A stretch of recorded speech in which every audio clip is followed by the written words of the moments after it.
నటీనటులు సుధీర్ బాబు, మాల్వికా శర్మ, సునీల్, జయప్రకాష్, లక్కీ లక్ష్మణ్, అక్షర గౌడ, అర్జున్ గౌడ, రవి కాలే. ఈ వారం థియేటర్స్ లోకి వచ్చిన పలు చిత్రాల్లో మన టాలీవుడ్ నుంచి వచ్చిన సాలిడ్ యాక్షన్ డ్రామా హరోం హర కూడా ఒకటి. నైట్రో స్టార్ నుంచి నవదళపతి సుధీర్ బాబుగా మారిచేసిన ఈ చిత్రం ట్రైలర్తోనే అందరిలో మంచి అంచనాలు రేకెత్తించింది. ఇక ఈ చిత్రం అంచనాలు అందుకుందో లేదో సమీక్షలో చూద్దాం రండి. ఇక కథలోకి వస్తే ఈ సినిమా నేపథ్యం 1980 దశకం చిత్తూరు జిల్లా కుప్పంలో సెట్ చేయబడి ఉంటుంది. అలా కుప్పం ప్రాంతంలో అత్యంత క్రూరంగా ప్రజల్ని హింసిస్తూ వారి భూములు లాక్కొని భయపెడుతూ తమ్మిరెడ్డి, లక్కీ లక్ష్మణ్, తన తమ్ముడు, కొడుకు శరత్ రెడ్డి, అర్జున్ గౌడ లతో తానే కింగ్లా జీవిస్తాడు. మరి ఈ క్రమంలో ఆ ప్రాంతానికి చిన్నపాటి ఉద్యోగం కోసం ఓ కాలేజ్లో ల్యాబ్ అసిస్టెంట్గా సుబ్రహ్మణ్యం, సుధీర్ బాబు వస్తాడు. తన తండ్రి జయప్రకాష్ చేసిన అప్పులు తీర్చడానికి తన టాలెంట్తో తుపాకుల మాఫియాలోకి సుబ్రహ్మణ్యం అడుగుపెడతాడు. ఈ క్రమంలో తనకు ఎంతో ఇష్టమైన తండ్రికి తమ్మిరెడ్డి వల్ల ఆపద ఎలా వస్తుంది? తన ప్రజల కోసం సుబ్రహ్మణ్యం ఏం చేస్తాడు? గన్ మాఫియా వల్ల సుబ్రహ్మణ్యంకి మంచి జరుగుతుందా చెడు జరుగుతుందా అనేవి తెలియాలి అంటే ఈ సినిమా చూడాల్సిందే.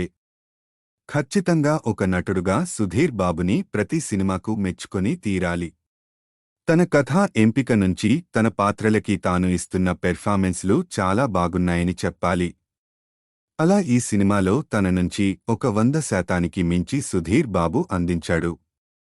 తన లుక్స్ అయితేనేం, మాట, నడవడిక అన్నిట్లో కూడా తాను అదరగొట్టేశాడు. అలాగే తనపై పలు ఎమోషన్స్ కానీ యాక్షన్ సీక్వెన్స్లు కానీ చాలా బాగున్నాయి. ఇక ఈ సినిమాలో సుధీర్తో ఆద్యంతం కనిపించిన నటుడు సునీల్ ఫలని స్వామిగా మంచి నటన కనబరిచారు. ఇంకా మాళవిక పాత్ర కూడా బాగుంది. ఇంకా విలన్ పాత్రల్లో కనిపించిన నటుడు KGF fame Lucky Lakshman solid విలనిజాన్ని చూపించారు అని చెప్పాలి. అలాగే కన్నడ నటుడు అర్జున్ గౌడ మంచి డెబ్యూ ఈ సినిమాతో టాలీవుడ్లో అందించాడు. ఇక ఈ సినిమాలో హైలైట్ అంశాల్లో హీరో ఎలివేషన్స్ కానీ మెయిన్గా సినిమా టోన్ యూనిక్గా సాగుతున్నట్టుగా ఫస్ట్ హాఫ్లో అనిపిస్తుంది. అలాగే బ్యాక్గ్రౌండ్ స్కోర్ చాలా సీన్స్ని మంచి రిఫ్రెషింగ్గా చూసేందుకు ఇంపుగా మార్చాయి. అలాగే మాస్ అండ్ మంచి వైలెన్స్ యాక్షన్ని ఇష్టపడే వాళ్లకి కూడా పుష్కలంగా సాలిడ్ ఎలిమెంట్స్ ఉన్నాయి. ఇక వీటితో పాటుగా సుధీర్, జయప్రకాష్ నడుమ ఎమోషన్స్ బాగున్నాయి. ఇతర నటీనటులు కాదంబరి కిరణ్, అక్షర గౌడ తదితరులు తమ పాత్రలకి పూర్తి న్యాయం చేకూర్చారు. సినిమా నిర్మాణ విలువలు చాలా బాగున్నాయి. సినిమా సెటప్కి తగ్గట్టుగా వింటేజ్ బ్యాక్ డ్రాప్ అంతా నీట్గా ఉంది. ఇక సాంకేతిక వర్గంలో మొదటగా చైతన్ భరద్వాజ్ చాలా మంచి సంగీతం అందించారు. మెయిన్గా ఆ బ్యాక్గ్రౌండ్ స్కోర్ అయితే సినిమాని ఓ రేంజ్లో ఎలివేట్ చేసింది. ఇంకా అరవింద్ విశ్వనాథ్ సినిమాటోగ్రఫీ కూడా చాలా బాగుంది. రవితేజ గిరిజాల ఎడిటింగ్ బానే ఉంది కానీ కొన్ని సీన్స్ని వేగవంతం చేయాల్సింది. ఇక దర్శకుడు జ్ఞానసాగర్ ద్వారక విషయానికి వస్తే తను దర్శకునిగా ఈ సినిమాతో మెప్పించాడు కానీ చాలా రొటీన్ కథని తీసుకున్నాడు. డైలాగ్స్ని బాగా రాసుకున్నాడు. అలాగే స్క్రీన్ ప్లేని కూడా చక్కగా ప్లాన్ చేసుకున్నాడు. కానీ ఒక్క కథ విషయంలో pan India hits Pushpa, KGF లని చూసిన వాళ్లకి కొత్తగా అనిపించకపోవచ్చు. కానీ తన వెర్షన్ వరకు హరోం హరని కూడా ఎక్కడా తగ్గించే విధంగా తెరకెక్కించలేదు.